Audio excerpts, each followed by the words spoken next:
What is going on, everybody out there in Big 12 country? College sports fans, Big 12 fans, Mountaineer Nation, what's up? Here for another live stream. Here it is, Wednesday, May 10th, 2023, about 8:52 p.m. Eastern Time. Uh, was supposed to have a guest on tonight's show, guys. Cody from Locked On Oklahoma State was supposed to join me, uh, but he had a family thing come up last minute unexpectedly and had to cancel. But he will. We will be postponing that show. He and I have been trying to get together and do something together. Just hasn't worked out yet, but it will eventually. And I'm looking forward to working with Cody. So if you're stuck with me tonight, guys, what's up? I've got Browns and Beers in the house. We got Jeremy Croy. We got Masta, Mason Ferguson, Gamecock Chuck, Opie D. Don, Mason Ferguson. Thanks everybody for being in here. But guys, real quick, as you come in, please hit that like button for me. Help get more people on here. We're going to talk a little bit about Big 12 sports. Talk about kind of what's going on with the whole Big 12 Mexico thing. Kind of give you my thoughts on that, and then I want to talk a little bit about some of the other things the Big 12 is looking at doing.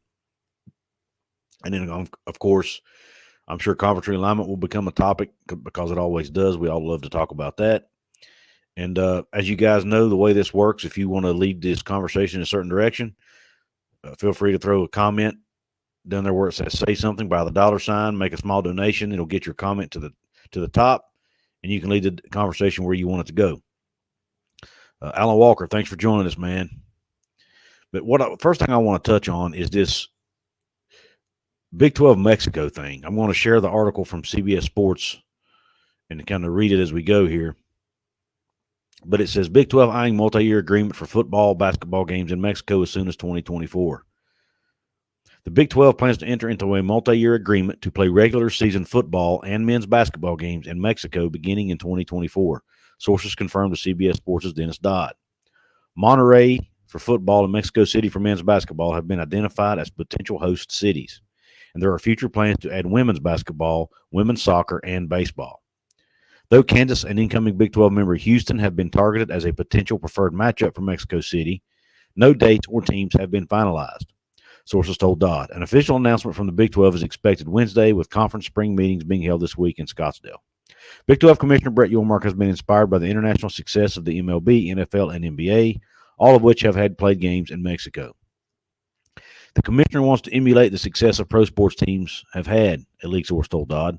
That would require an extended multi-year visit, not just a weekend one-off. Estadio BBVA, a 53,500-seat stadium in Monterrey, is the Big 12's target venue for football games, according to multiple reports. It is not clear which schools may participate in the tentative football games. Basketball games, meanwhile, could be played at the 22,300-seat arena CDMX in Mexico City. Big 12's exploration of Mexico-based events is its latest measure to expand its reach under Yormark, who has embraced a reimagined approach for the conference since succeeding Bob Bowlesby in 2022. In March, the Big 12 announced it will partner with the NFL for a conference-wide Big 12 Pro Day in 2024 at the Star in Frisco, Texas. Just goes on here to talk about other things the Big 12 has done, about him finalizing the media rights deal, so on and so forth. But what I really want to talk about here is this Mexico thing and my thoughts on it. Most of the things Brett Yormark has done, I've agreed with. This one, I'm not so sure. Because my concern, and obviously without knowing all the details behind it, and if you guys know more details than me, let me know there in the comments. But without knowing all the details, based on what this is telling us here, I don't know that I like the idea of giving up a home game for a game in Mexico. Keep in mind, the home teams make the gate money for the home games. That's a lot of revenue brought in for these schools, these teams, these programs. And I'm not sure I like the idea if I'm, as a West Virginia fan, I don't know if I would like the idea of West Virginia going to Mexico to play a game instead of a home game. Now, maybe there's more revenue opportunity there than there even is for a home game. I'm not sure. If there's a way, for example, Mountaineer Field holds 60,000 people. That's more people than this stadium in Mexico holds. So unless they charge an exuberant price for the tickets, which I don't see him doing in Mexico because, I don't think American football is as popular in Mexico. Unless they charge an exorbitant price for the tickets, I'm not sure how it makes any sense, to be perfectly honest. But you know what? I'm sure Brett Yormark has an idea, has it figured out. And I'm sure the conference leaders, other than him, the school presidents and everyone else also has it figured out as well. I know it would be a good marketing opportunity, but I'm worried about the revenue piece of it as well and how much revenue would be lost for the teams giving up home games. Sorry, guys, I'm a little bit of a dry mouth tonight, so I'm having to drink some water here. But yeah, I'm just not sure how I feel about it. David Cummings says the playing out of country is for.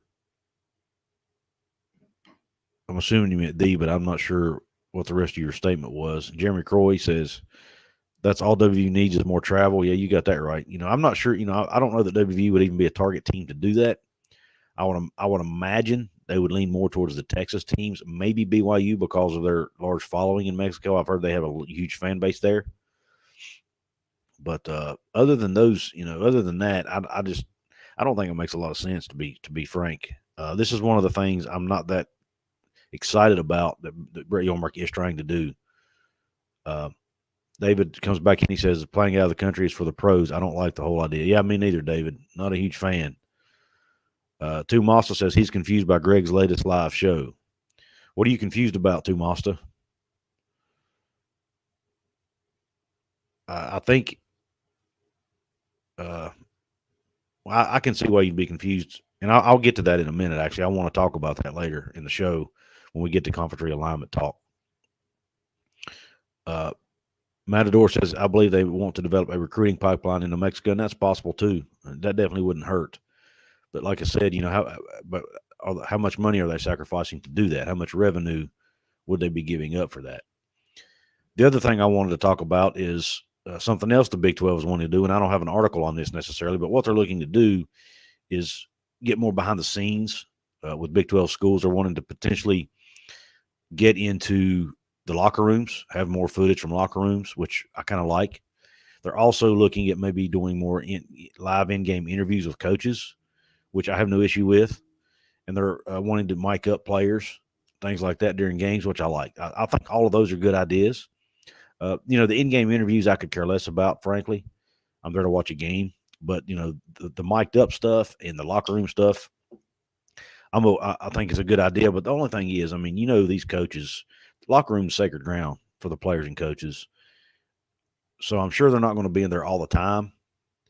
And I would imagine there are probably some coaches pushing back on that idea a little bit because of how sacred a locker room is and how, there are things said, shared in a locker room that's amongst the players. A football team is like a family. It's a family type atmosphere. The guys are really close. There are personal things shared with one another. Sometimes there are words and things said that you don't want said in public, things you can't say on TV, So but since this would be made for TV, I would imagine they would edit all that out or only be in the locker room a set amount of time, and that they would be able to announce when they were in that locker room. That way, the teams could be ready for it. I'm assuming they wouldn't just catch them off guard, and I'm assuming they wouldn't just catch them off guard and show up with a camera in their face. So anyway, that's my thoughts on that. But I don't mind it. To me, it's not that big a deal. If they're able to add more excitement and more new things to the broadcast, then I'm all for it. Let's get you some comments here that I can hear.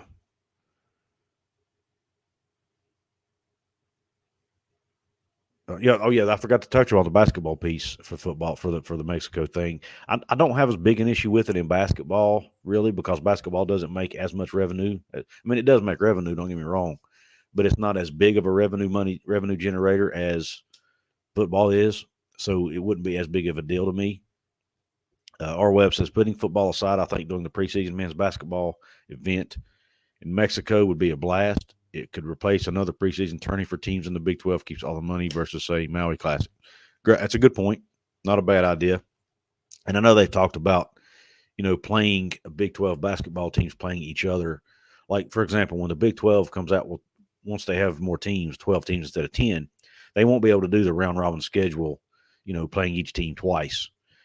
There will be they'll play a few teams twice and a few teams once. Well, the ones they play once, they might have those teams play each other early in the season before, like during the non-conference portion of the schedule, have Big 12 teams play each other and not count it as a conference game in order to try to drive more revenue and more interest and bring more TV viewers. I'm not a huge fan of that either, to be honest with you. I would rather them play another another Power 5 out of conference team.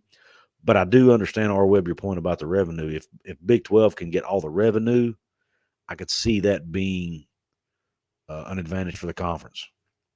And if you do that, if you've got several teams doing it, or all the teams doing it for that matter, then that's a lot of revenue you're bringing in for the league. So I'm not against it, but also it doesn't really excite me either, if that makes sense. Now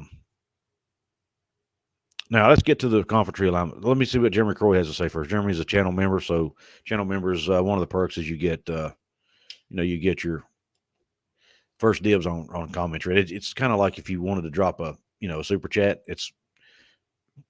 They pretty much drop a super chat every month by being a channel member. But anyway, you understand what I'm saying. I wish they would televise the international basketball games. I think this summer we are doing that again. I hope they do. Yeah, they are traveling to Europe this summer to play some games. West Virginia is, and I hope they televise it. I'd love to watch it.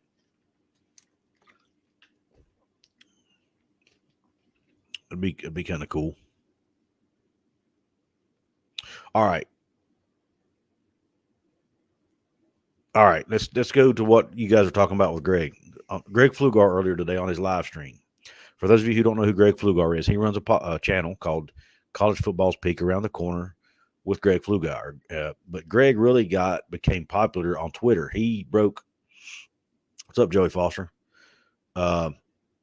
He broke some news. He actually broke the news about USC and UCLA going to the Big Ten before anybody in the media did. He knew about it, and it kind of caught the eye of some national media people, and the New York Times or the LA Times, I think it was, actually did a story about him. But nonetheless, he does have some sources in certain areas. He's got a source somewhere that has, that's somewhere within the Big Ten. He calls him BTM, and I think he has some other sources as well. And but that's just an overview of who Greg Flugar is. So he knows people, I guess would be the best way to put it.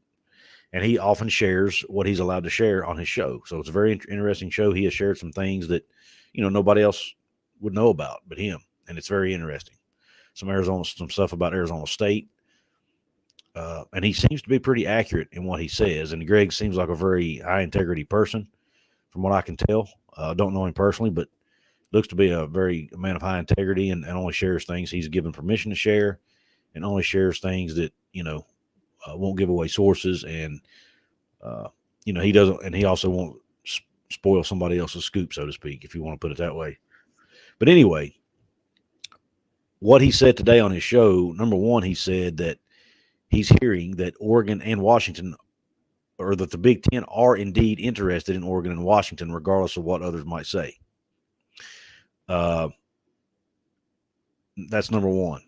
And he feels that they will eventually end up in the Big Ten, whether that's 3 months from now or 5 years from now. He thinks they will eventually end up in the Big Ten. And the Big Ten is actually doing a cost-benefit analysis of adding those two schools. Okay. But he's also went on to talk about, he's been calling what he says is his hot bubble of action. I think he said it was a time frame. I could totally be wrong on the dates, but I think it's between August or April 27th or April 28th, somewhere in there, to May 17th. He expected there to be some action involving either the Pac-12 media deal, potentially some Big 12 teams going to the potentially some Pac-12 teams going to the Big 12, that whole conversation. He expected there to be something happen in that time frame, and that's all based on what he's hearing from his sources. So, based on that, he come out today and said that basically he said something did happen. The hot bubble of action did happen, but he couldn't say what the action was without giving away sources and saying more than he's supposed to say or whatever. So that's where the confusion, I think, lies, is he's not able to say much about it. That's probably why some people are confused. Tumasta, I do think it's a date to watch. I don't think it's one specific. Here's my understanding, and I could be wrong. But the way I interpreted it. I can't talk today. The way I interpret what Greg has said to Mazda is it could happen any during that April 28th to May 17th. It could happen any time in that time frame. It doesn't have to be a specific date. That's my understanding. So there's still time for something to happen. And according to him, something did happen. It just hasn't been made public yet. And he's not the one. He's not going to be the one to make it public because he doesn't. He can't divulge anything else. And who knows what he's talking about? A lot of people are speculating what it is, but I don't know. Daniel Gigax, thanks for the $4.99 super chat, man. If you guys want to steer the conversation wherever you want it to go, Daniel wants to talk about the Mexican basketball tournament. Let's talk about it. He says, I'm a fan of a Mexican basketball Big 12 tournament. It can be a preseason moneymaker. The NFL does a Mexican game and is very successful with it. Yeah, I'm okay with – if you want to do something preseason in Mexico, I'm all for that. I have no issue with it. I don't know, man. Last year, that's just – and I don't know how many games I won. For example, last year, by the time they got to the end of the Big 12 season, I was so tired of watching them play the same teams over and over again.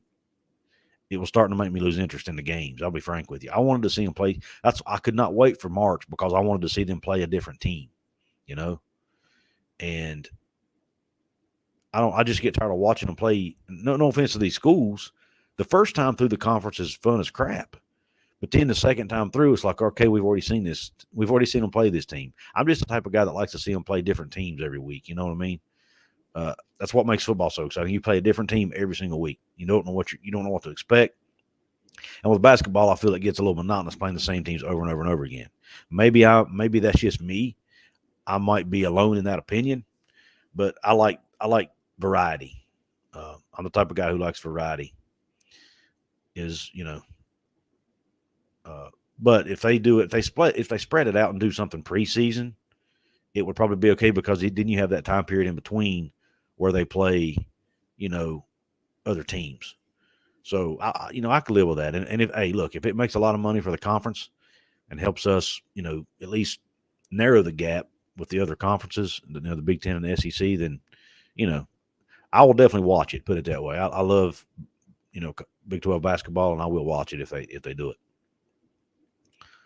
But that was a long answer, but that nonetheless is my answer. I apologize to you guys. I don't know if you guys can hear that background noise, but I'm in a hotel, so there's some door slamming, and I don't know what else. It sounds like an airplane's going through my room. I don't know what the heck's going on. John Waffle HTP, I don't think the Big 12 is being fair to UConn. Why? How are we being unfair to UConn? But anywho, I am going to post. I think David had another comment here. David Cummings says, to Mazda, I don't know much about it, but any exposure is good exposure.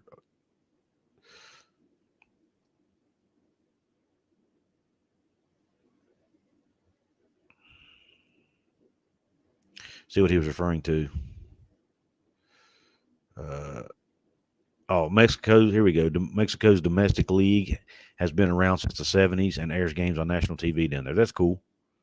Yeah, I mean, obviously I'm not Brett Yormark is a much smarter man than me, and I'm sure he wouldn't recommend this if he didn't think it was going to make money for the conference. I'm just trying to look at it from a fan's perspective. Are we watering down the product, or and would it be a moneymaker for the schools or just the conference as a whole? You know what I mean? That's my concern. Matador Mike, thanks for the $4.99 super chat, my friend. He says 3/4 of the Four Corner schools play Big 12 teams this season, and Oregon plays Texas Tech. Maybe if no deal is done, these Pac teams want to be Big 12. Maybe. They might by the end of the year. That Oregon-Texas Tech game should be interesting. Because Oregon, I haven't seen the top 25 preseason poll recently. I mean, I have, but not recently, so I can't remember where they had Oregon, but I'm sure they probably have them ranked somewhere. And I know Texas Tech is expected to be a lot better this year, so that ought to be an interesting game.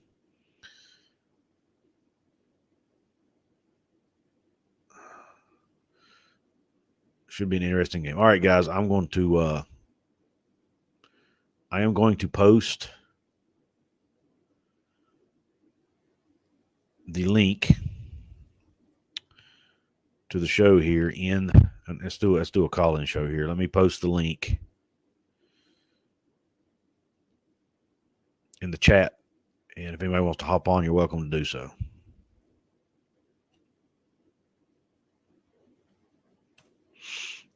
Last time I did this, it got pretty interesting. But there, feel free to click that link and join the show if you like. We got 80 people on here. Everybody, please hit the like button. Get this out to more people. More college football fans, more Big 12 fans, WVU fans. Shane just popping in to say hi. I love the show. Thanks, Shane. Appreciate it, man. Joel Foster, I have to run, Couz. I have a show, but I'll see you later, brother. Hey, see you, Joey. Thanks for hopping in, man. Thank you very much. TTU is top 25 preseason. That's great, too, man. I'm glad to hear that. So that should be a good game then, because I'm sure Oregon's probably ranked, too.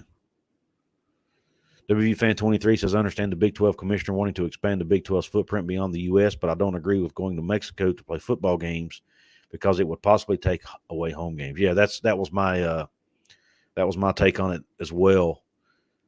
But if there's a way that it doesn't do that, or it creates additional revenue, and it's only once in a if West Virginia only has to do that once every 5 or 6 years, it might not be as bad. If it creates more revenue for the league as a whole. But I definitely wouldn't want to do it every year, or even every other year for that matter. Especially in football where you only get, 5, 6 home games a year anyway. You don't want to lose those, Tumasa says that Monty keeps insinuating that Oregon State is the replacement for Utah in the Four Corner group to the Big 12. I'd rather have SDSU. That's a good argument, Tumasta. SDSU versus Oregon State. I personally would probably rather have, I don't know, man, that's tough. I like them both. I think Oregon State would probably be a better fit culturally, but I don't know, though. San Diego State is a military city. I don't know, man. I would also be okay with either one of them, to be frank. I would be okay with either one of those joining the Big 12, I think. But that is a good argument. I'm not sure where Monty gets his information. He claims to have sources, and maybe he does. But if you're going to bring in Oregon State, why not bring in Washington State too? That doesn't make a lot of sense. I'd rather have Washington State than Oregon State, to be honest with you, because Washington State will at least bring you a portion of the Seattle market. But maybe that doesn't matter anymore. I don't know. Jeremy Croy says, as a channel member, says, what non-PAC teams do you see joining the Big 12? San Diego State is definitely at the top of the list. If they can grab them, that would be good. Get you into the California market, which is a new market for you. Get you into that fourth time zone, and San Diego State just invested money into their facilities. So yeah, I would be okay with San Diego State. I actually would be an advocate for Boise State joining the conference, but that seems to be for some reason Boise State has kind of slid off of the radar for people to, as a potential Power 5 member. And I'm not sure why, because I think they're still a good brand, still a strong brand. We got Our first caller here. Let me click the comments off the screen so we can actually see. Got Shane. How you doing, Shane? Doing good. Been following you for a while. Love the show, and Mountaineer fan. I used to be a season ticket holder from 2002 to 2009. Awesome. But Awesome, man. Yeah, I see the hat. It's a West Virginia hat you got on your head, isn't it? yeah, they gave this to us at a game this year. They had a bunch of veterans come back, Army officers come back, and they gave us these sweet hats. So Awesome, man. yeah. Well, thank you for your service. Well, it was a great job to have while I could have it. But I just wanted to give you a shout out, and really, you're picking up where Golden Blue Dude left off, and I was a fan of his. I called into his show one time, and I'm on another podcast on occasion, the Triple B Experience, and it's more Steelers and WWE and pop culture, and I mean, my heart is with college sports. I could half the time I could really care if who's playing in the NFL, but when I worked at West Point, I went to every Army game, and I flew from Korea home. I was a season ticket holder 2 times for games that year, and when I was in Missouri, I had a friend who was living in Oklahoma, and he would drive and pick me up, and we'd make games. So awesome. Put miles on to go see West Virginia. So it's really tough now that they don't have the shine they used to, and it's frustrating. But I'm not a fair weather fan, and you're very knowledgeable, and I love the fact you're looking at it from more of a journalistic, professional podcaster, but you still have that Mountaineer, love. You can't hide that. Yeah. I see you try to sometimes, but yeah, it's hard, man. It's hard. Yeah, it's like with this whole Bob Huggins ordeal, man. It's I wasn't hiding my feelings about that. Wasn't even going to try because it would be impossible. Yeah, I mean, I don't know. I might be a little bit older than you. I mean, I'm pushing 50, so it's one of those generational things where saying it growing up, it didn't have the sting that it has now. It doesn't make it right, no. And it's funny that the Ted Lasso episode I watched today mentioned the F word, and it was it was really just nicely done the way he handled it, and it was very appropriate for Mountaineer fans. I don't want to see him go, and I don't think he should be fired I mean, he should be reprimanded. Right. But it's just it's like growing up, I had an Italian grandfather, and they used to call him the D word, and it was like a term of endearment, and Polish people were called one thing, Italians were called another, but they called it to each other, and it was like it was acceptable. But now you can't do that. It's just things change. So it doesn't matter about your political views or what side of the political fence you're on. It's just right is right and wrong is wrong. So yeah, I agree. Yeah, and when you're the face of a public institution, you have to be more guarded about what you say, and for sure. Yeah. Real quick, it's a totally off base, but for some reason it just popped into my mind because it was related to the Bob Huggins thing. Are you familiar? And for all of you in the chat, also, Locked On Big 12 podcast. Were you familiar with that show? Yes. Josh Neighbors put out a tweet just a little while ago. He has been let go by Locked On Network. Really? Because when he did the video about the Bob Huggins comments, he actually played the audio, and they fired him for that. That I don't agree with that. The one reason, the one thing that I will die on the sword for is freedom of speech. And you can say it without saying it. He played the audio. I listened to the video yesterday to try to figure out what it was. And if you're reading it, it sounds a lot worse than if you're hearing it. He thought he was being funny. It wasn't funny. And the guys on the radio, I don't even think they didn't even get the icky feeling. I don't think when it was said, like most people, if something's said that is, if it was regular radio, it would be the F word, And I remember listening to Howard Stern when I'd commute, long distances. I'd put him on, and that was 20 years ago. And if certain things were said, basically the radio police would slap you on the hand with the fine. But now, you shouldn't lose your job for that, because everybody makes a mistake. He should have maybe been reprimanded, but that's terrible. I didn't know that.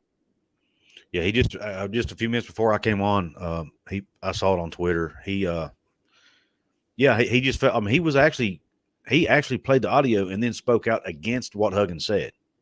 Right. How are people going to know? He was actually an advocate for him being fired, honestly. Right. But because he played the clip, they said it was they have a policy against hate speech, and because he played the clip out loud, he violated their policy, so they fired him, which I think is absolutely ludicrous. Well, I'll tell you what, the History Channel is going to have a hell of a time playing all those World War II shows where it's just about hate speech, because it just seems like everybody's so sensitive, like to a fault. I don't know. It's very frustrating. I mean, how are we going to teach people what wrong is if they can't hear it, and use it as an example? And that's exactly what he was doing. It's a great point. So, Alan Walker, thank you for the $5 super chat. He says, curious if those radio personalities that baited Bob Huggins got suspended. There's First Amendment speech, but the way they presented it was wrong. I agree. And I was not aware of those guys, but I've had some Cincinnati folks chime in on some of my videos and say that apparently that's a very well-known radio show in Cincinnati. And those guys have gotten in trouble in the past for saying stuff similar to that. Offensive stuff. And, but yeah, they're still on the air. And, but yeah, I thought I don't know if they've been reprimanded or suspended or anything. I haven't heard and to be honest, I haven't looked for it. But, yeah, I was picking up. They should have been. They should be held accountable, in my opinion. That these guys, had a history with Bob. Like they knew him. Yeah. Like that was a very casual, comfortable conversation. Now that's exactly, it's I don't know. It's just a feel I have. I don't know how long they've been on the radio. I've never listened to their show in Cincinnati.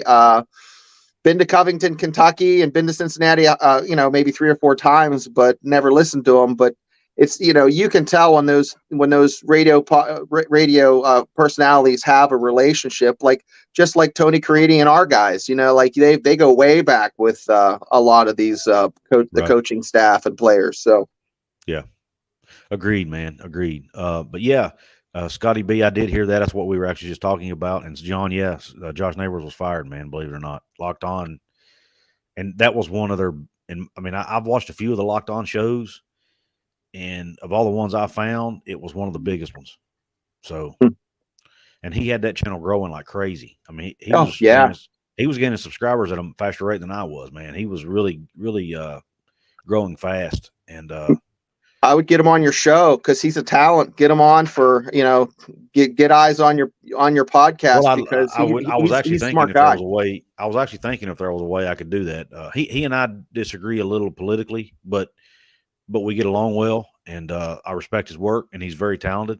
And I sent him I reached out to him, sent him a DM, told him, wished him well. Hope he, I'm sure he'll land on his feet, which, he has another job as well. That wasn't his full-time job, but he said he does want to continue covering the Big 12 because he's been doing it since he got out of college. So hope he's able to land somewhere, and I'm sure he will because he is talented. Yeah, that's unfortunate. It's just crazy. Yeah, he did tweet it out. He actually tweeted out a little like a 2 or 3 minute video explaining what happened. For those of you who want to go check out Josh's Twitter account.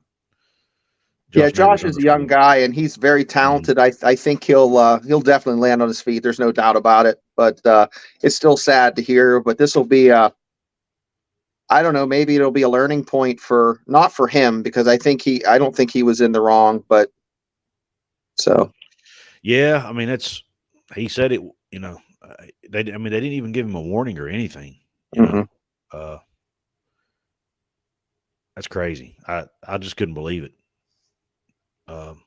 Devil Frog says I'm running behind on the show, but the Big 12 should not do the international exhibition thing. Instead, it should add I don't know who that is, and Toronto, and let PAC schools fight it out for the remaining spots. I'm assuming he's talking about a school in Mexico, and I think he is. I just can't remember the name of it. Well, no, I definitely think Toronto would be an interesting venue. Mexico City, I don't know. I don't know a lot of folks that would travel down there. But I've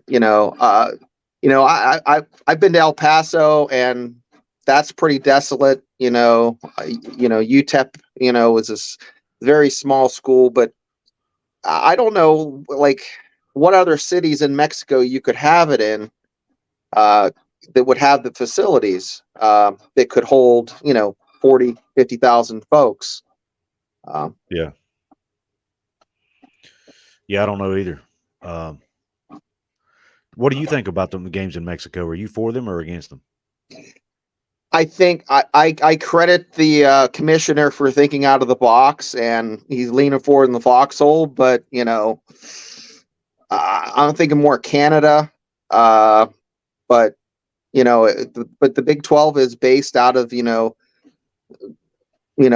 Texas. the Northeast. It's down towards Texas, and if you want to keep the eyes, and we have a lot of probably a lot of Spanish speaking fans, and build the brand of the Big 12. Get that Tex-Mex flavor and make it the Big 12. So I think I don't think they have anything to lose at this point, because we're chasing two huge mega conferences, and if things fall the way we hope they're going to fall for the Big 12 with the Pac-12, crapping out, then this would be good for us, to build that, because here's the thing. 20 years goes by in a blink of an eye. I remember when the Big East, when we went to the Big East and we played I was in college when they played Georgetown at the first Big East basketball game, and then watched Allen Iverson. UMass had Marcus Camby, and then when I was a nervous wreck when we were floundering, looking for a school or looking for a place for the school to land. Right. And I thought it was going to be ACC, and then I heard no, the academics don't match up. They don't like us. So when the Big 12 came calling, I was just very thankful. Right. And same. I didn't realize. I think I heard it on your podcast that Missouri stepped in the last minute and stole our prom date. Yeah, they did. They were. Speaking of Josh Neighbors, I was actually teasing him the other day when we did that show on Mark Rogers. Josh was a Missouri graduate, and we were talking off air about it. And I said, "Wait a minute, you took our spot in the SEC, man." Yeah, I lived in Missouri for 4 years, and I owned a house out there for 10. So I know Missouri very well. That whole area. And here's the thing: their fan base is it's not a rabid fan base. They're kind of lukewarm. I lived in Louisiana, LSU. They're crazy, about their college team. When I was at Fort Benning, you had Alabama and Auburn right up the road. I mean, they were crazy about, then you had Georgia Bulldog fans. So it was like the Bermuda Triangle of fanatical Southern football fanatics, and it was fantastic. I loved it. But I don't know what to say about how that happened. There had to be some sort of relationship with administrators, handshakes. Someone called ESPN that knew someone, because you can't tell me it passed the common sense test, or the eye test. There was some other factor that they used to make that decision. So, yeah, And Laura, to answer your question, Shane is a West Virginia fan, but he attended West Point. Is that correct? No, I worked at West Point from I worked at West Point. 2002 My fault. to 2000, late 2006, and then I graduated from WVU in '98. So Okay, so you're and actually here's West Virginia something grad. that I found out. Couz is the back door. May 20th is their last day, and I haven't been there in 25 years, but it was the first bar I went to in Morgantown, and it kind of hit at my heartstrings when I found that out. I heard it was shutting down. I actually didn't attend WVU, but I've heard of the back door and I'm familiar with it. So yeah, I know what you're talking about. Yeah, I saw something on that myself. Very popular spot. Yeah, I live north of Pittsburgh in Slippery Rock, so we have a lot of Pitt fans, and it's like a little college town, and so close enough to get down to an hour and 50 minutes to get to a game. It's closer than some folks that live in southern West Virginia. That's have to. Yeah, that's drive. where I live. Yeah. I'm a 3.5 hour trip. It's a 3.5 hour drive for me. I don't know which is worse, the Penn State fans or the Pitt fans, and it's like hating dogs and cats. I hear you, man. I hear you. Well, I think they hate each other more than they do us. So. Well, I work with Pitt fans now, where I work, and 10 years ago, I was so sore I wouldn't let a guy with a Pitt hat make my sandwich at a sub shop. So I've came a long way, brother. I hear you. Yeah, me too. I've actually got a Pitt guy on my show, so that's really coming a long way. Yeah, we actually get along, believe it or not. Yeah. As long as they're knowledgeable about football. And the problem I have a lot of Pitt fans is they just they're just not as I don't know. They're not as fanatical as we are. Like we know dates and times and where we were when certain things happened and the history of Mountaineer sports, and they're kind of like, they changed their colors in '98. Hey, I want to address this super chat real quick. OPD Don, thank you for the $25 super chat, man. Very generous of you, man. I really appreciate it. He says, that sucks big time for Josh. I believe he will land on his feet. On another note, I did like how well y'all held up on that bogus debate with y'all's hands tied behind your backs. Got to get up early, guys. See y'all. Hey, thank you, Obi, for hopping on, man. Thank you for the super chat. And I was a little disappointed in how the debate was set up, that they actually had one of the debaters moderating it pretty much. Or not moderating it, but setting it up and deciding the format. But it ended up being okay. It wasn't too bad. And I felt like Josh and I held our own okay. Did you get to see that? Hoops from the Hills is a breath of fresh air. It's nice to. I've chimed in a few times on some message boards there, just showing my love. Your name pop up. I've seen your name pop up a few times. But it's. Paul and I decided to do that because we had been wanting to work. We had been trying to figure out a way because we each had our own channels and we were trying to figure out a way to work together. So I thought, you know what? I wanted to do West Virginia basketball content, but the way YouTube works, man, if I started doing too many basketball videos on my football channel, it screws up the algorithm and it stops pushing out your videos. So I decided to just start my own channel. And we decided to start our own basketball channel, I should say. Yeah, I want to talk to you offline about the. I help a friend with the production of his podcast, and I just wanted to pick your brain if I could. Absolutely, absolutely. So, what was the podcast you mentioned earlier? It's called the Triple B Experience. There's he does a Wednesday show of a Steelers stuff. I'm not on that, but then he does a pop culture show on either Thursday or Friday that is mostly wrestling. And he had in the late 90s, early 2000s, he was he had a wrestling company that he would put on production in Indiana County, in the Western Pennsylvania area, and he actually wrestled like Jake the Snake Roberts. He has an interview on his podcast with Dr. Tom, who trained The Rock, Stevie Ray, who was with Harlem Heat. So he has some good interviews. I know all those guys. I was a huge wrestling fan, dude, up until about. Probably really within the last 10 years, even less than that, probably. I'm the same way. I'm on the show, and I'm like the guy. Yeah, I'm the guy they make fun of because my picks suck, and it's one of those things that We have a guy from Philadelphia on there, a guy that is another guy that's actually wrestling in Pennsylvania. A guy that's a strongman named Don Fulmer. So we have a bunch of different characters. We'd love to have you on the show just to kind of, you fit the mold that would, just bring something to the table. So that's just something that we do on Thursdays or Fridays. He has, I think, 200 episodes on YouTube. It's called the Triple B Experience. So we're right at 950 subs. I'll have to check that out. I actually, Paul is an old wrestling fan as well, and then Outlaw of College Football, who's another guy that I do some work with and has become a friend. He's a big wrestling, but all of us, like, we all grew up in watching 80s, 90s wrestling, right?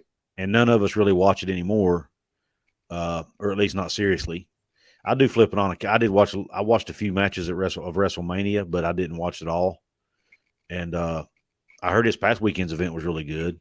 And that's just it. I'm the same way, Couz. I don't pay for the pay-per-view like these guys do. I usually watch the highlights and I give them my picks. And one weekend I picked someone who wasn't even off the card because she's from close to my hometown and she's a dentist. And I just tease them that, Britt Baker she came up from Next Wrestling, and she's from Punxsutawney, PA. So I didn't know that. Yeah, she's awesome, dude. Did you see that cage match she did last year with I can't remember the other girl's name, but did you see the cage match? She's talented, awesome. And she can give you an elbow and then also fix your grill after she knocks a tooth out. Right. That's awesome. It's awesome. Larry Pilgrim, thanks for joining us, man. How you doing? Hey, how are you, Couz? Sorry, I hope we didn't bore you with the wrestling conversation there. No, it took me back a little bit to the 80s because that's when I was growing up, and then I started chasing girls in high school, stopped watching, ended up having a family, and never went back. So I couldn't tell you who's wrestling who anymore. So yeah, my wife, anytime I flip it on, my wife immediately starts making fun of me. What do you watch that stuff?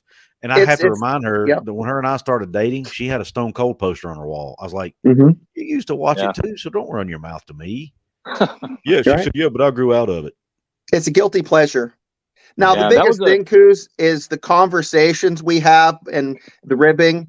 That is where it's fun. Is the the joking and these guys really have they have written scripts for their shows in the past, and after we're done with the podcast, we stay on and we talk about stories from after their matches or before their matches, stuff that they won't reveal, and it's just fantastic. And I'm trying to get them to do a channel on that, and they won't, of course, because kayfabe. It's pretty strange. It's just interesting, And I'm the fan on the show. I'm the guy that hasn't watched it for 10 or 15 years. So I'm like you. I got you. Yeah, it'd be. And I thought, like I said, I've tried to get back into wrestling. It's like it bores me now for some reason, and I hate to say that, but. It's not, the product isn't as good as it is. And I say that on the show a lot, COVID really killed it, but Jeremy Croy, has a good point down there. But Big 12 Big 12 needs to win the national title. Is that possible? And if so, what team would pull it off? Well, Larry, I'll ask you, since you haven't had a chance to talk much. I know you're not a Big 12 guy, but you're a college football fan. Right. What Big 12 team do you think would be the first one to possibly win a national title of the new Big 12? I think, to be honest, I think TCU has the most advantages going forward. I think they have the best chance of picking up some of the best recruits left that doesn't get plucked to the SEC and the other ones. So I would say TCU, and not because of last year, but because going forward. Right. That's just from an outsider's point of view. Yeah. But then I've seen Baylor every third or fourth year, they managed to put a really good team together. Right. From RG3 to Brewer, and then who knows what the next one will be. So, Baylor's knocked on it. I don't know what the heck's going on with Oklahoma State. They would have been my front runner, but Gundy seems to have lost his edge from an outsider's point of view. Yeah, it does. So- It does. It does kind of seem that way. Although we say that, and then 2 years ago they were what 12-1. So Yeah, Yeah. you never know with that guy. But that from a Pac-12 guy, that would be my my pick. My wow, that's a prediction. good, not a bad pick. What about you, Shane? What do you think? Who do you think is the? Well, I have an answer, and I have a question for Larry. I think Baylor, Baylor and TCU both have the means to get the NIL money and get those sought after transfers that are maybe disheartened with other schools, and I think they would love to pick a few folks off from Texas and Oklahoma down in that area, or maybe some SEC schools that some young man is disenfranchised with the playing time and can make a little bit of money. But Baylor, with the facilities, I think they're sniffing it. They're close. But Larry, I have a question for you. What's your take on what's going on with the Pac-12? As a fan, what would you like to see happen? It's a mixed bag for me. My team's Utah, so we're really. I mean, don't hate me. I'm not a one of those guys, but I couldn't tell you. I mean, I came on Couz's show, and like I was telling him, it's like you got 10 different kids that want to see 10 different shows sitting on the couch. So I couldn't tell you. And that's literally, I don't know how else to put it, but that's kind of what's going on. So what would I like to see? Mhm. I would have liked to seen Texas and OU stay and USC and UCLA stay. That's what I would have liked to seen stay. Yeah. That's what I would have liked to happen going forward. I can't put any expectations because I'm just gonna, be disappointed. So Utah reminds me of Morgantown. The same size of school, the same. It has if the Pac-12 had a WVU, I think it'd be either Utah or Oregon State. What do you think, Couz? What was that? Sorry, I didn't get the question. He thinks that he thinks that Utah could potentially be Pac-12's version of WVU, just based on the size of the school and some of the similarities. Right. Wanted to get your thoughts on that. I don't know. No, it's a little bit different demographic. Yeah, as far I'm as just that talking goes. about the size of the school and the where they're at right now. It's like like 10 or 15 years ago. That's the Mountaineers were looking for a place to lay their head, Right. and Right. so I they don't had a know. good year last year. So Yeah, it's growing. The universities, I haven't been to, obviously know much about WVU, so hard to tell on comparison. Yeah. Here's a good question from Hummus Hero. He says, do you guys think Oklahoma could end up in a rough situation in the SEC like Nebraska found in the Big Ten? My personal opinion, I actually think Oklahoma will actually compete in the SEC. I think they have the facilities, they have the recruiting. I think Brent Venables will get them turned around. And I think they'll be able to compete. And I think him being a defensive-minded coach is actually perfect for them going into the SEC right now, because I think it's easier to play defense, or I think it's easier to coach defense and teach defense than it is offense.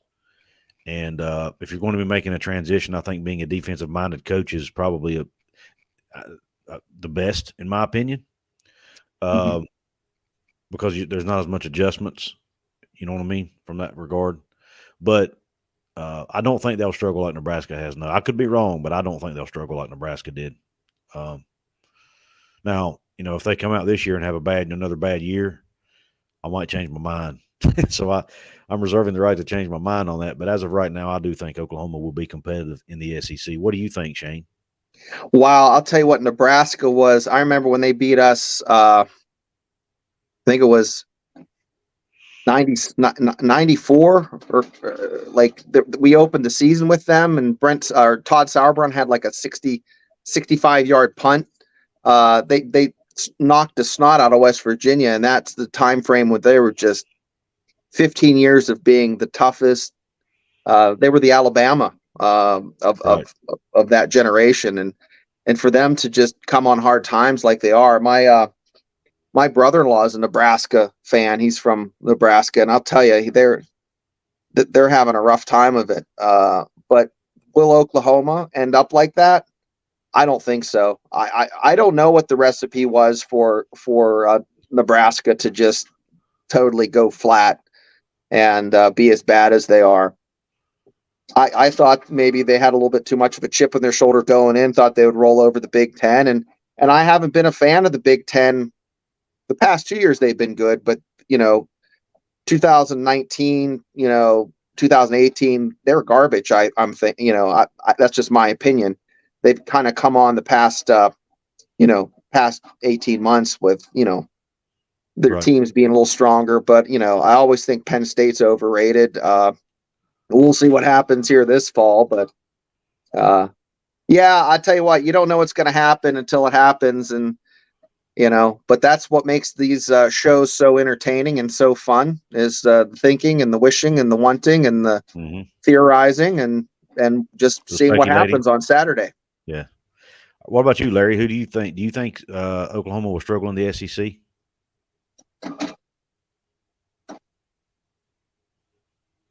Larry, you with me?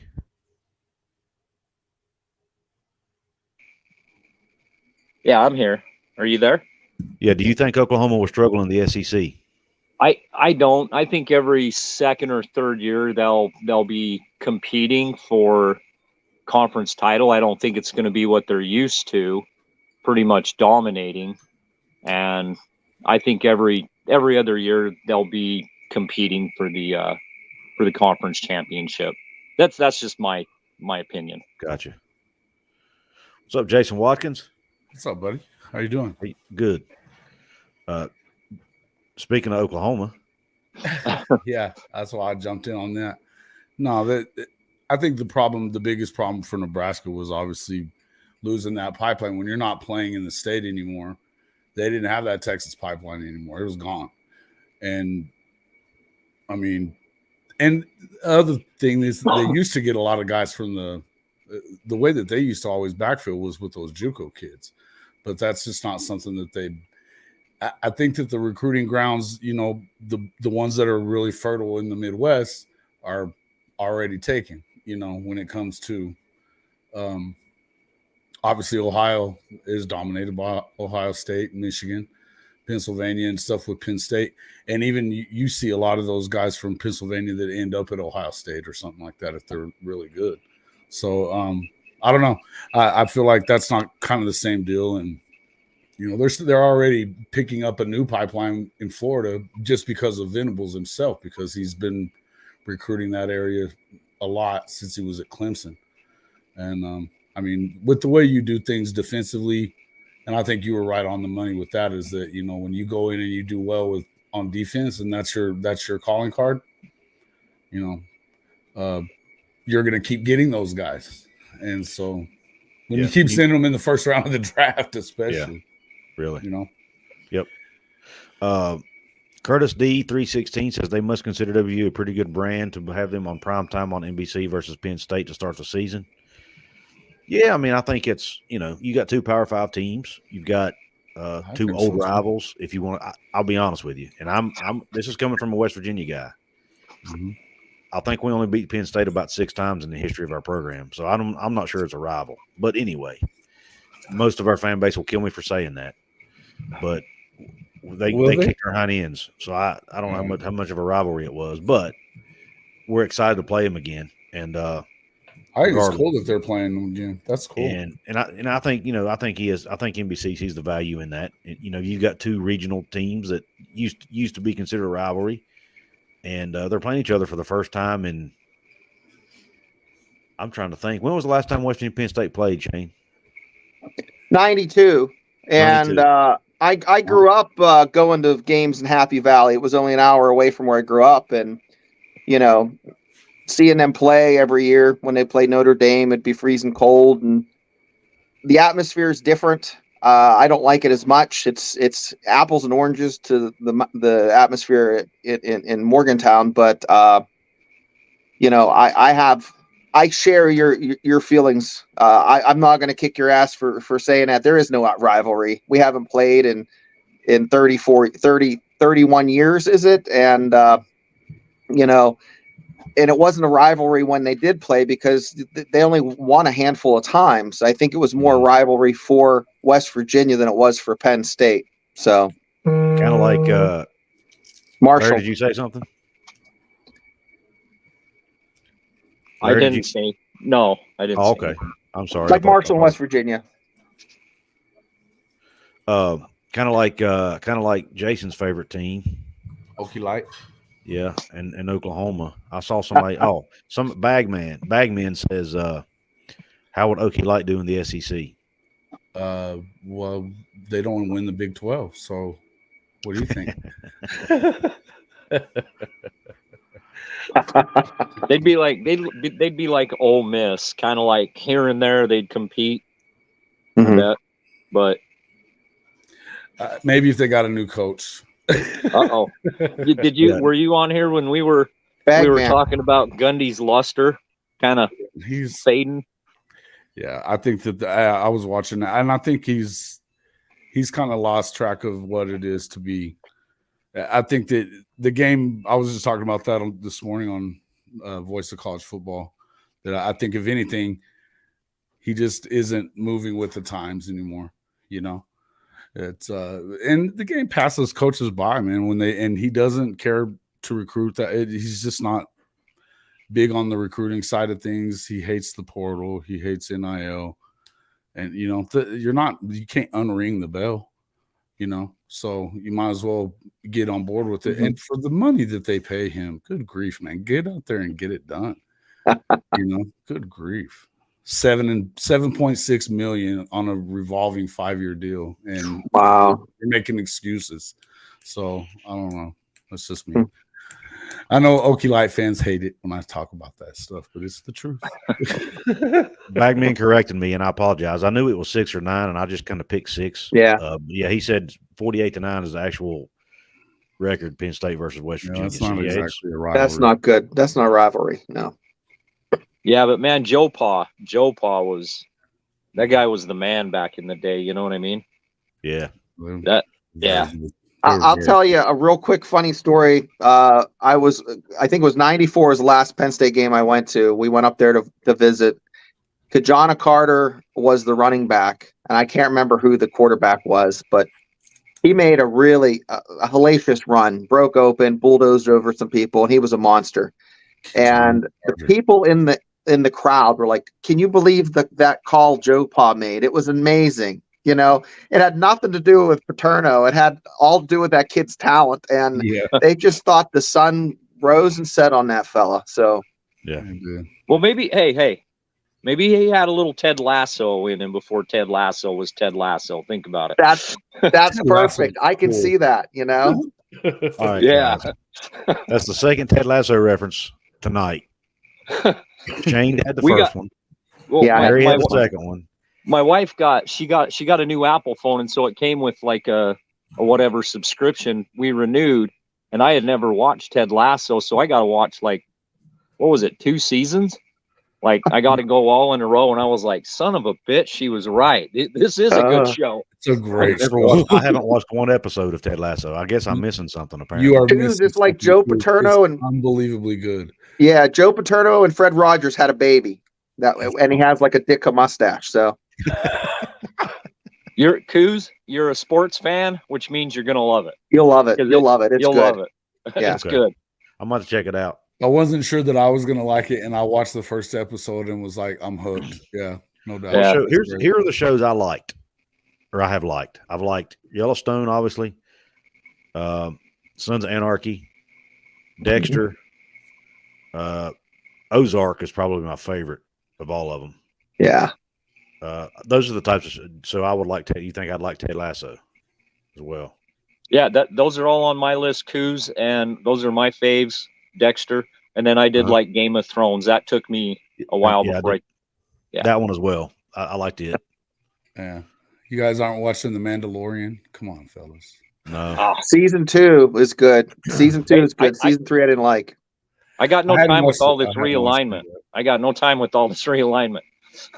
Yeah, I got you. I have to divert my attention because I'll be spun up and I'll have a show like Couz does. I get sucked down the drain and I can't think about anything else about that's why I can empathize with you, Larry, about Utah. Where the Utes going to be? What are we going to do? So Yeah, I'm here. Just whatever happens. I mean, there's nothing I can do. So hell, there's nothing Coach Whittingham can do.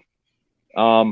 So you can see if you look at my profile picture, that was me with him at a donation function. Oh. And so I don't know so I kind of know the guy that carries his clipboard, if that makes sense. Yeah. And Whittingham doesn't even get a lot of say, and he gets information, but he doesn't even have say. And he's a coach that should have some say. So it's funny when I hear people talking about Coach Prime ain't gonna let Colorado stay in the Pac-12. And I'm just sitting there thinking, if Coach Kyle Whittingham doesn't get a say, how the hell do you think Prime gets a say? Because Whittingham's proven, if that makes sense. I don't know if I agree with that. I don't agree. No. I think That's Coach Prime fine. is being given more say than any coach.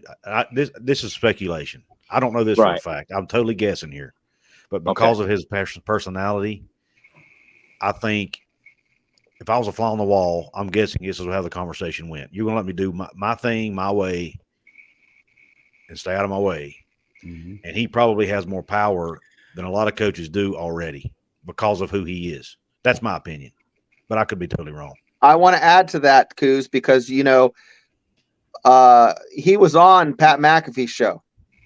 Yeah. And when he was on that show, he said, "Hey, Coach Prime, I saw you back in so-and-so. I was hoping you'd be the Mountaineers coach." And he kind of inferred that is exactly why he is in Colorado. So I don't think you're far off on the truth, Yeah. I can see, and I respect your opinions on that. I'm not right and you're not right. And we're guessing, speculation. No, it's all guesses. I mean, none of us know. The one thing is I don't think the man's going to be there in 4 years.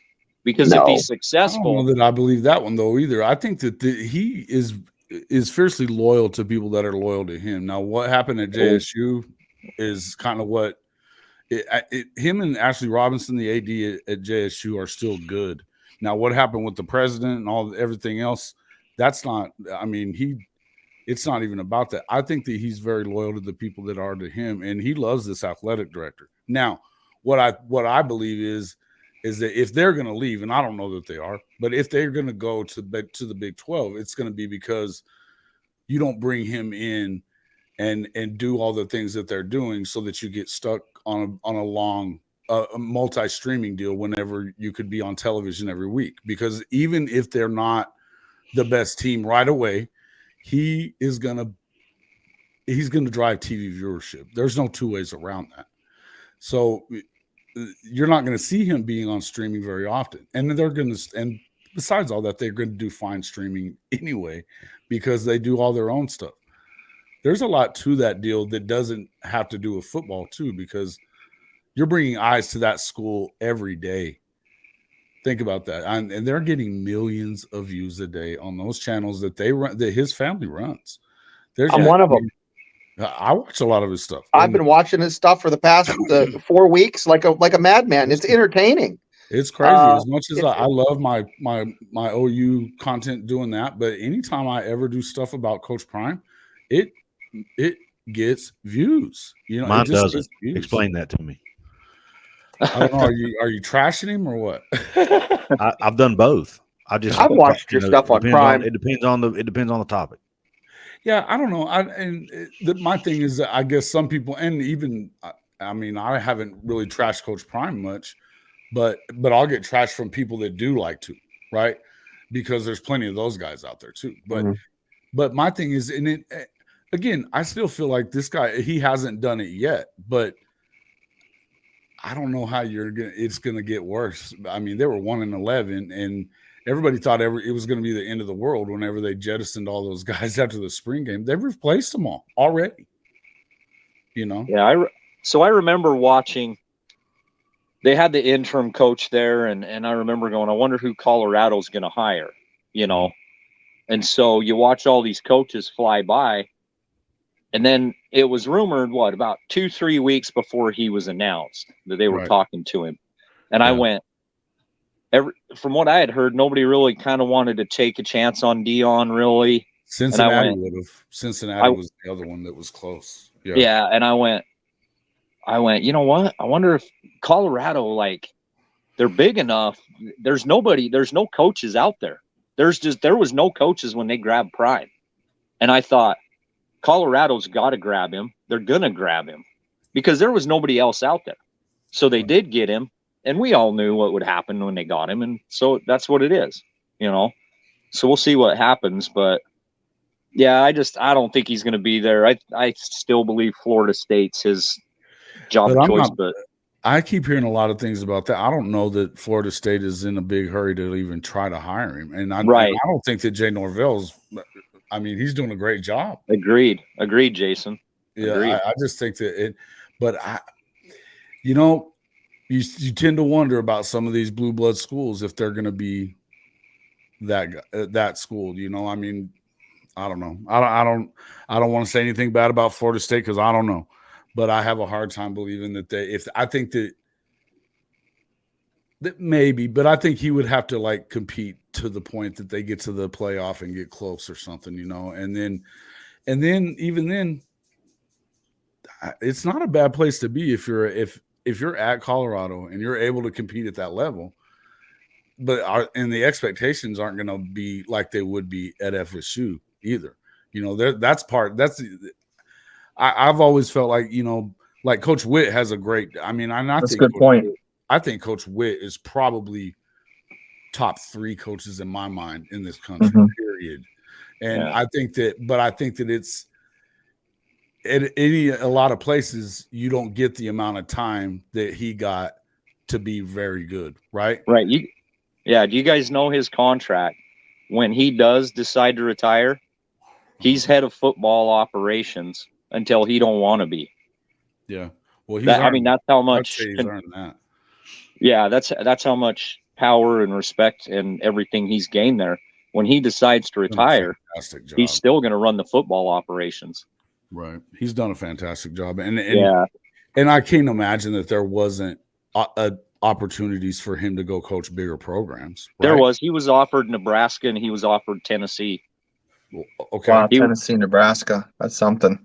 Yeah, he was offered Nebraska. I don't know that it's the greatest job anymore. I don't even know Matt Rule can win. And Matt's a great coach too, I think. But I'm not positive that that's a winnable place anymore, you know? Because I thought that Scott was a good coach. You know, coming in, he was hot. You know? I mean, and he seemed to be able to recruit still, but I just don't know. And I don't want to say it's not winnable. I just don't. I don't know. And maybe it is now with this new money influx and everything else and their NIL collectives, who's to say? But I think that in the end, if you get a job like that, and even if he goes to the Big 12 or you know, or if he if the Pac-12 is able to stay together or whatever, I think it's obviously an easier road to the playoff in those conferences than it will be if FSU ends up in the SEC. And that's the other part is that deal. If they can't wiggle out of that deal, how long does FSU even remain a blue blood? I mean, can they? You're going to fall so far behind money wise. How are you going to do it? Yeah. I don't know. I feel like there's a lot of uncertainty there. I would think, and I still feel like I didn't think Dabo would probably ever leave Clemson, but now I'm not positive that that's the case. I think that Alabama opens up and he goes, because otherwise, I mean, you got to wait 12 years to get out of there in the ACC, and they're in a situation that they can't keep up financially. I don't know, man. I think it's tough. I wanted to pick your brain. I watched your car video this morning. It was very good. Thank you. Great tribute as well. Thank you. Man, you had some great points, and I went, holy shit, is your mark out there? Seriously, just trying to drub up some extra money to drag some people over. I went, you know what? I mean, the Mexico money ain't, I mean, whatever. I don't think that's going to be produce enough. But like you were saying, if he can grab, because Amazon was interested. Mm-hmm. So I think you had some really good points there, Well, thank you. That all just kind of came to me as I was doing that. When I'm behind the wheel, sometimes that's when I do my best thinking. But when I was listening to the Marchand podcast, when I heard him say Amazon's out, I'm thinking, holy crap. If they're out, and then obviously there's this rumor about Colorado, I just started putting those two together and thinking, wait a minute, and if you're already think about this, if Amazon comes to the table, let's just assume Fox is not willing to spend any more money for Colorado or Arizona, right? Let's just say it's Colorado and Arizona, hypothetically. Fox is not willing to spend any more money. Well, ESPN's already said they are. They're giving $20 million per team, right? Right. Well, they go talk to Amazon, and Amazon's like, okay, we'll give you $100 million a year for for adding Arizona and Colorado. Well, that's $7 million per team. That gets you to $27 million. If the pack deal is, let's just hypothetically say the pack deal's at $25 million, you've already beat them. Okay. Then they still have that $80 million lingering out there that they can use to draw teams in from the Texas OU buyout money as well. You add that to the mix. I think I did the math on that a while back. I think it came up to like $4 million, $5 million per team. I don't know if you guys want to do some quick math, but now you're up to now they're at $30 million. They're even with everybody else in the conference, and you haven't even negotiated a new deal yet. And I just, to me, it makes all the sense in the world. And maybe that's why all of a sudden the rumor about Colorado comes out. Maybe we lost Larry somehow, but anyway, the rumor about Colorado comes out. Is it coincidence that now they're saying Amazon's out of the Pac-12 negotiations now? You know what I mean? It just seems to me like there's just too much smoke for there not to be something going on. Exactly. That was I watched it this morning, and I thought the same thing. The longer that train leaves the station, the farther it gets away, the more separation there's going to be, and the harder it's going to be for programs to catch up. And the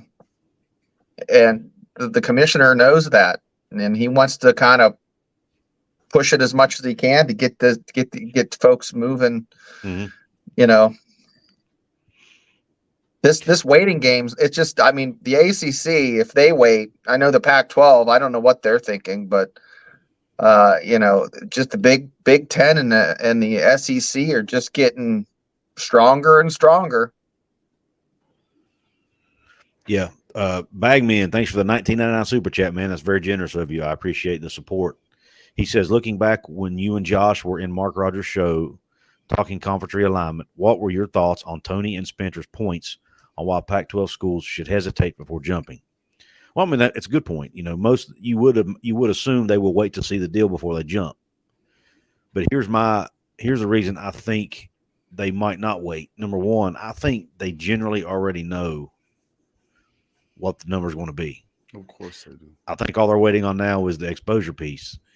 And if ESPN's already telling them we don't want to be your tier one, and if Amazon's out, Apple TV wants it all, which means it would be 80% streaming right off the top.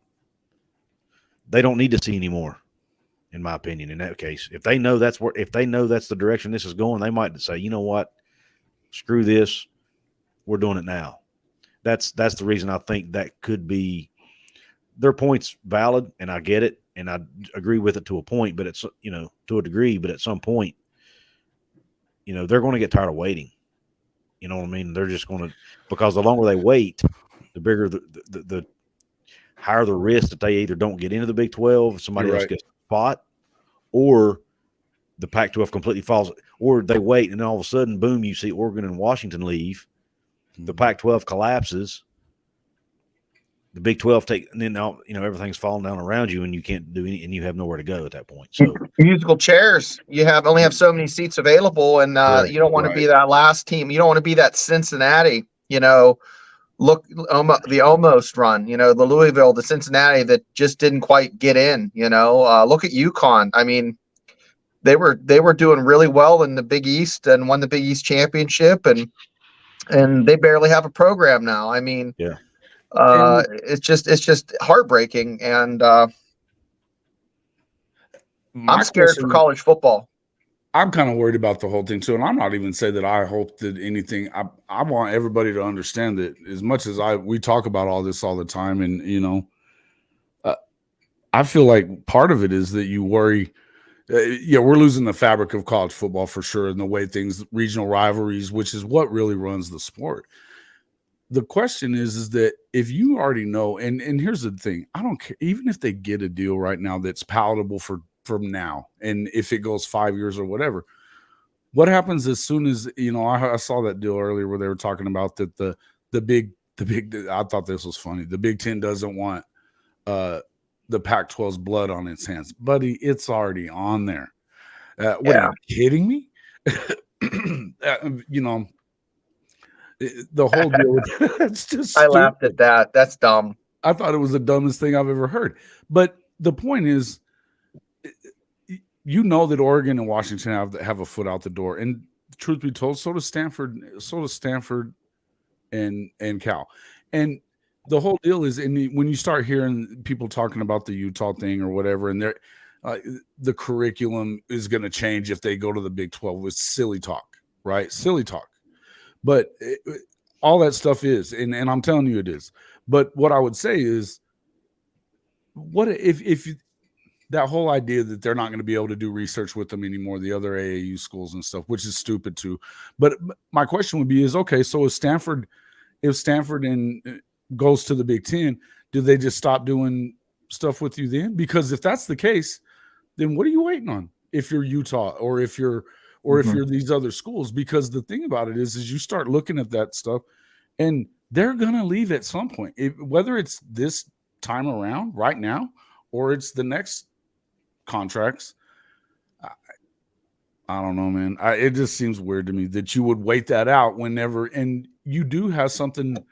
If you're those four corner schools, you have something to look forward to in the Big 12 versus you're not part of the plan for the Big 10 at any point, Right. And Larry was saying that whenever we were on Mark's show a couple of days after you were, Couz, and Larry had hopped in there and he said something about, well, what if we went to 4 playoffs in a row?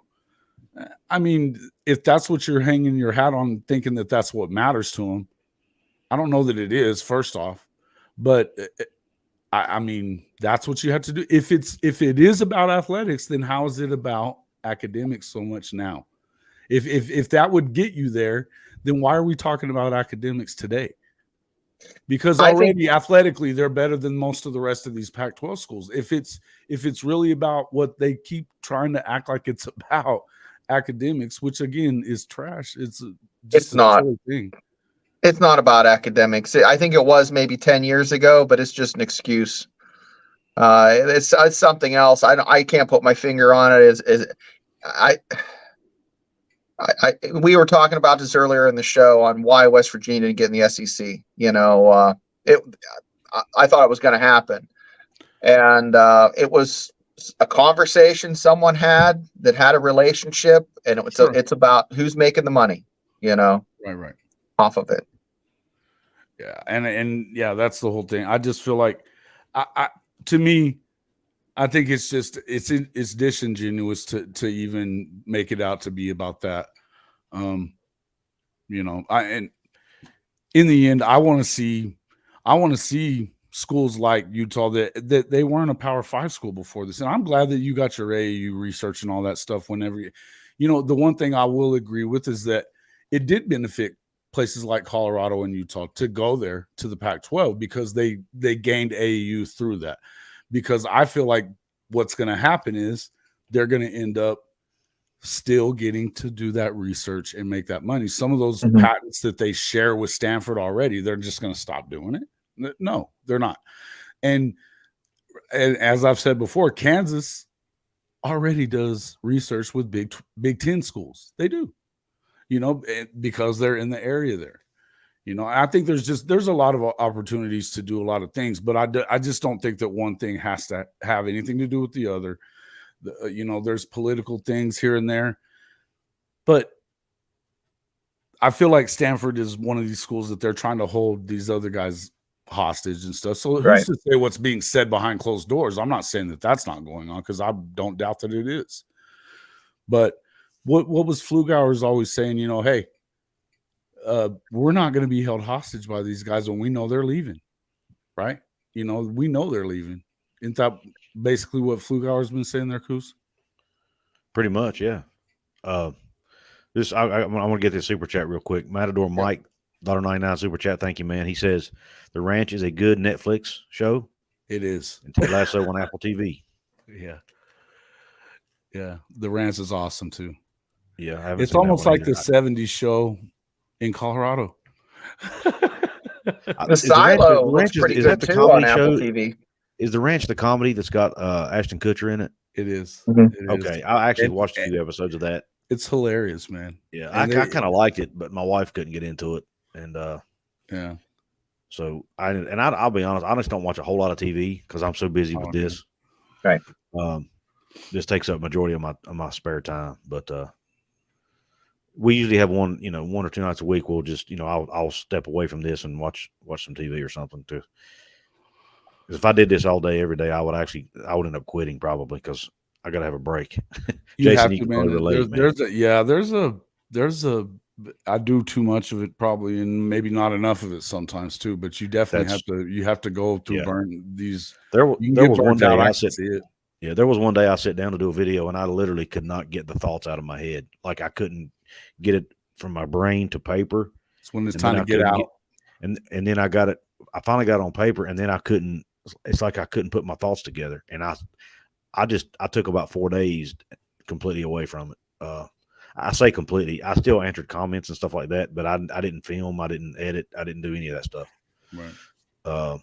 And it actually, when I did step back, I was refreshed and ready to go. So it actually helped me. But I think that's the thing about it, is when you're a one-man show like we are, and you kind of you're doing everything, you're editing, you're doing any of the marketing stuff that you're trying to do to grow the channel, because there's more to it than hitting record.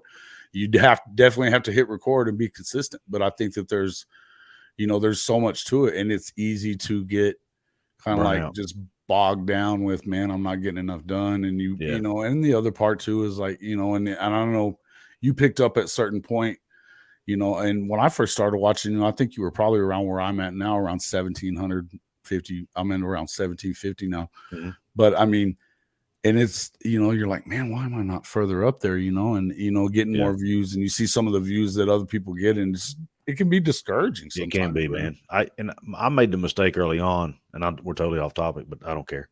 I made the mistake early on of I'd always, even though Golden Blue Dude and I got along and were friends, I always compared myself to him. And I had to stop watching for that reason. I had to stop watching for that. Yeah, he told me that. He said, you can't do that, man. He said, I've been doing this 2 years longer than you, or a year, whatever it was.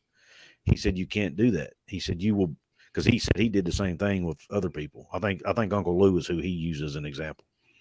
He said, I used to always compare myself to him, and he said, you eventually just bog yourself down. He said, you just have to do you, man. Don't worry about it. And then, of course, even like the OU guys, all my OU creators, is kind of the same way. I do a lot of work with Ty from Around the Table, and and of course, obviously Unfair Sports and K. Chris and those guys. But like Ty and Unfair Sports are way out ahead of me, way out there. And so I enjoy working with them and stuff. But it's tough sometimes. You look at that, like, crap. It's like, am I ever going to get to 10,000? Because seems like a long way away, dude. I didn't think I would ever get to 5K. I mean, it was like that last 1,000 subscribers felt like forever. And once I got there, I've actually hit a stride and started getting subscribers at a faster pace. Yeah, I saw that. It seemed like it slowed down at like 4,800, and then you got to 5K and slowed down again. And but that's the way YouTube is, though. Like, I'll probably have another plateau at some point. I can even remember back to it took forever to get to 100, and then we got to 200 right away, and then it took forever to get to 500, and then from 500 I went actually got to the 1,000 in a month, a little over a month. I think I ended up doing. I mean, I think to 550 was a little slow, and then in a month we hit to the 1,000. I was like, whoa, you know what I mean? And it was when I really started doing a lot of lives. But I mean, I've enjoyed it. Hey, that'd be great, man. Thank you, Hummus. I appreciate that. And honestly, it's a lot of fun though, and that's the main thing. I think that as a creator, you got to remember that this is supposed to be a lot of fun. And I mean, it was the same the way that I used to feel as being a sports writer. You know, you have to remember that it's about more than whatever the stats are. You just got to do your work and enjoy your work, and that's part of it. You know. Yeah. I'm gonna throw your up on the screen here in a banner. Hey, thanks, man. I appreciate that. Yeah. Thanks, guys. And yeah, we welcome you guys all out to talk about whatever. I think that one thing I would say about all this realignment, and if we're headed towards this Big 2 conference, whatever deal, because I think you could, but I do feel like you could probably see when it gets to that point where you've got, 60 teams that are in this, major end of it. And what am I seeing today about that they're going to stop making the Big 10 play an out of conference Power 5? I mean, what does that lead to? What? I didn't hear that. What? It just came out, and it's something Wow. I mean, I was going to talk to you about it a little bit. Oh, so geez. there's some stuff out there that it's starting to look like this is going to get a little wonky, right?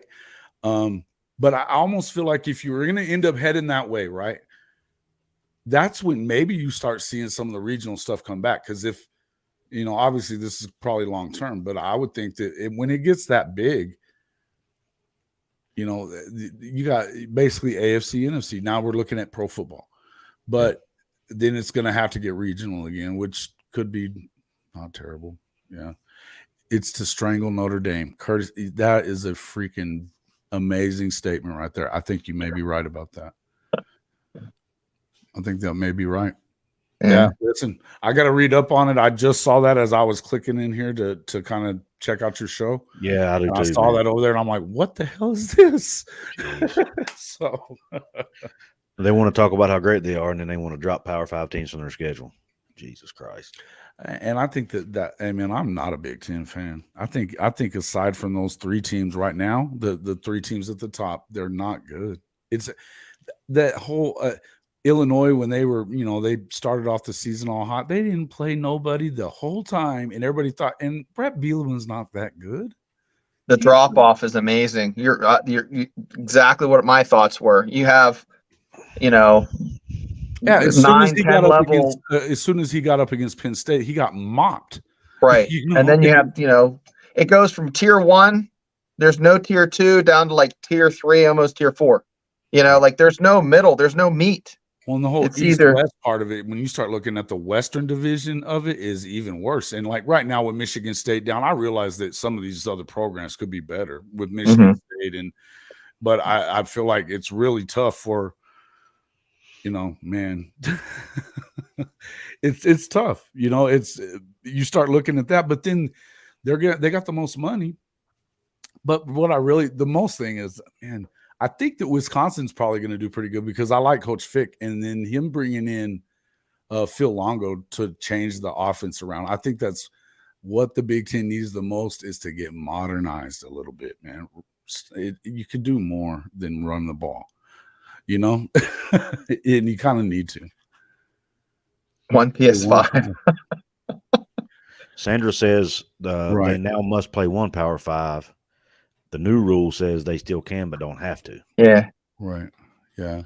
I read that as a PlayStation 5. I was like, what? Oh, they're going to play with a PlayStation 5? PS5. That's why I was laughing. I was like, what the hell is Sandra saying? That's going to replace their Power 5. Got me, Sandra. That was a good one.